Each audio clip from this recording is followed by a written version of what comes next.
here to introduce the Amos tractor. It's a fully autonomous, fully electric tractor. Our tractor is really trying to assist the growers with improved efficiencies and also helping them with shortages in labor. A lot of the larger OEMs are focused on fixing the labor issues by making their tractors much larger. Our focus is actually to take that tractor and make it fully autonomous. One of the biggest turning points in our vehicle actually was the pandemic.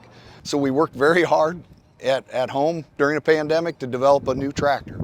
Yeah, I think some of the biggest challenges that the autonomous tractor industry has as far as getting growers to adopt to it is it's just brand new. I mean, if I had $1 for every time somebody says, I really like driving tractors, we wouldn't be doing this because they would tell us not to do it. But the reality is it is a tedious job. And middle of the afternoon, 4 o'clock in the afternoon, driving a tractor is not near as much fun as it was first thing in the morning. And so we're trying to improve their actual business case by increasing the efficiencies by allowing the tractor to drive itself. One of the main ways that we started with sustainability is actually to eliminate a huge number of parts.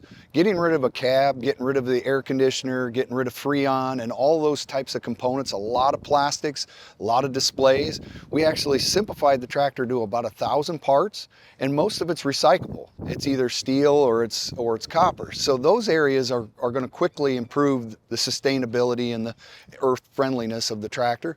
And then we also moved to electric power. And what we're finding is that we can run the tractor for about 9 hours straight, even under heavy loads. And that 9 hours accounts for about $14 worth of electric power, at least in the Midwest. Maybe here in California, you might be looking a little closer to $35 or $40 a fill up of the battery. That electric power built in a plant is done very efficiently and cleanly.